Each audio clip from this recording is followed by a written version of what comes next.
मैं जानता हूं गायत्री परिवार विगत कई दशकों से, कई वर्षों से भारत भूमि को देवभूमि बनाने में लगा हुआ है। वैसे तो भारत देवभूमि पहले से ही है, लेकिन जो भी उसमें सुधार करना है, परिमार्जन करना है, उस दिशा में आप सब श्रेष्ठ कार्य कर रहे हैं। मैं परिवार के सभी भाइयों बहनों का बहुत बहुत आभार प्रकट करता हूं और स्वतंत्रता दिवस की शुभकामनाएं देता हूं। हमारे बीच में प्रमुख रूप से उपस्थित हैं बहन डॉक्टर तुलिका चंद्रा जी, doctor KP Dubey ji, doctor Sanjay Chaturvedi ji, आदरणीय देशबंधु तिवारी जी, उपस्थित सभी परिवार से जुड़े भाइयों तथा बहनों, जिन साथियों ने रक्तदान किया है उनका भी अभिनंदन करता हूं, आभार प्रकट करता हूं। रक्तदान महादान कहा गया है। एक बूंद की रक्त किसी का जीवन बचा सकती है और जिस ढंग से गायत्री परिवार ने लगातार समाज सेवा के क्षेत्र में उल्लेखनीय कार्य करते हुए रक्तदान का कार्यक्रम कई वर्षों से लगातार चला रहे हैं, इसके लिए मैं पूरे परिवार का हृदय से आभार प्रकट करता हूं, अभिनंदन करता हूं। साथियों, हम सब आदरणीय प्रधानमंत्री नरेंद्र मोदी जी के नेतृत्व में आजादी का महापर्व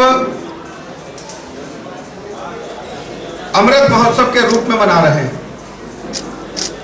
आज हम सब ने प्रधानमंत्री जी का उद्बोधन सुना है। इन 75 वर्षों में देश ने दुनिया के सामने एक चुनौती खड़ी की है, चाहे कोरोना महामारी हो, चाहे डिफेंस के क्षेत्र में हो या आंतरिक सुरक्षा के क्षेत्र में हो, आम आदमी को जीवन जीने लायक उपयोग की वस्तुएं उपलब्ध कराने के मामले हो।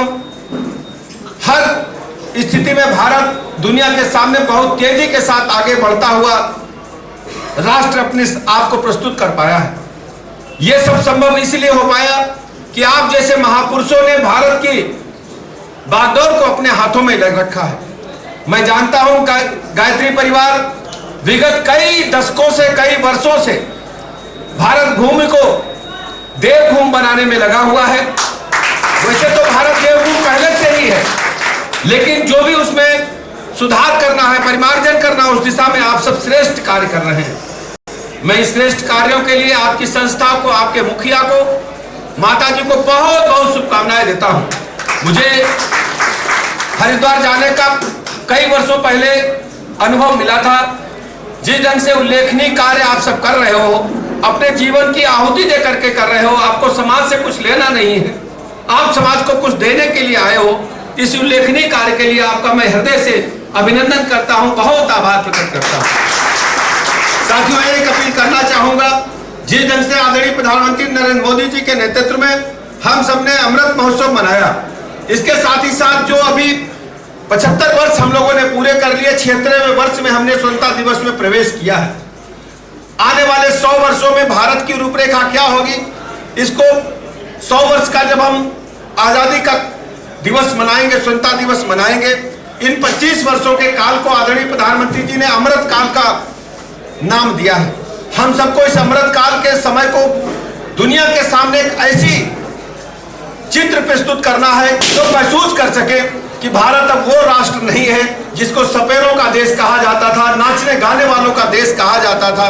हम दुनिया के सामने एक ऐसे राष्ट्र के रूप में उभर कर आएंगे जो विश्व गुरु के रूप में जो हमारी खोई हुई प्रतिष्ठा थी उसको पाकर के, उसको हासिल करके ही हम दम लेंगे।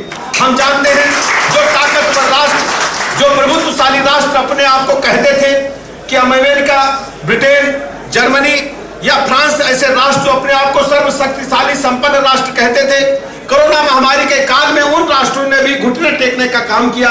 लेकिन आदरणीय प्रधानमंत्री नरेंद्र मोदी जी के नेतृत्व में कोरोना महामारी को दुनिया के सामने इस ढंग से हमने हैंडल किया है कि लोगों ने भारत का लोहा माना है।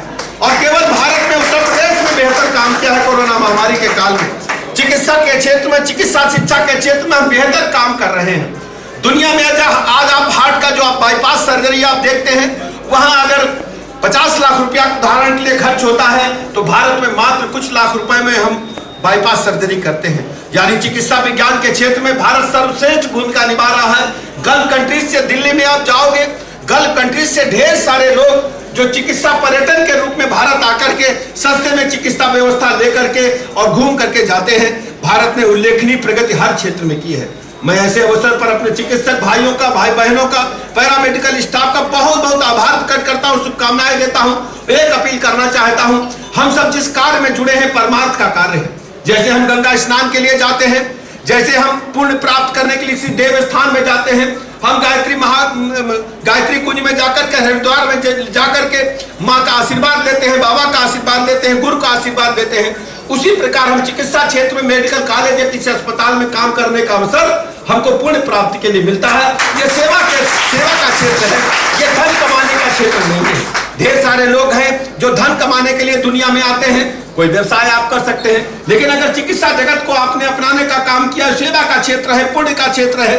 गंगा स्नान करने में, एक डुबकी लगाने में जो पुण्य आपको प्राप्त होता है, एक मरीज के परिजन पर, मरीज के चेहरे पर मुस्कान लाने से वही पुण्य आपको प्राप्त होता है। ये हमारे ग्रंथ में लिखा है। मैं अपने चिकित्सकों से, पैरामेडिकल स्टाफ से कहना चाहता हूं, आपको प्राण पर से जुट करके मानना चाहिए। जैसे हम किसी मंदिर में जाते हैं, किसी को धक्का नहीं लगने देते, किसी के पैर में टच हो जाता है तो उसका पैर चरण स्पर्श करके मानते हैं कि कहीं हमारे पर पाप न लग जाए।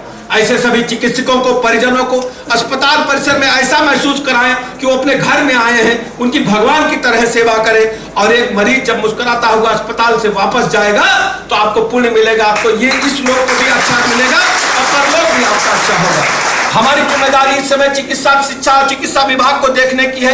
मैंने पूरे प्रदेश के चिकित्सकों से अपील की है और हर जगह जाकर यही मैं कहता हूं बार बार, और आप सबसे अपील करता हूं कि आप एक ऐसे संस्था से जुड़े हैं, ऐसे परिवार से जुड़े हैं जो परमार्थ के लिए जानी जाती है।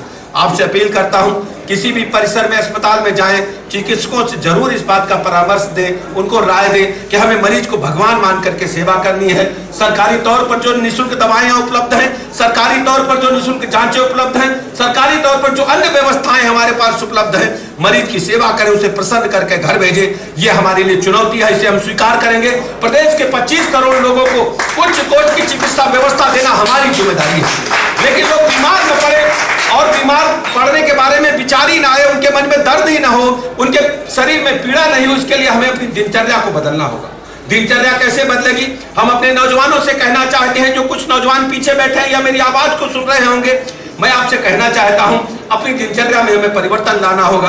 रात में जगना हम लोग छोड़ दें, सूर्योदय जब हो लालिमा हम प्रणाम करें और अवश्य भ्रमण करें, और शरीर में कम से कम 45 मिनट तेजी के साथ चलते हुए, एक्सरसाइज करते हुए 45 मिनट पसीना बहाएं, क्योंकि शरीर पर जब आप लोड नहीं डालोगे, शरीर धीरे धीरे निष्क्रिय हो जाएगा, ये बीमारियों का घर बन जाएगा, फिर अस्पताल के चक्कर आपको काटने पड़ेंगे।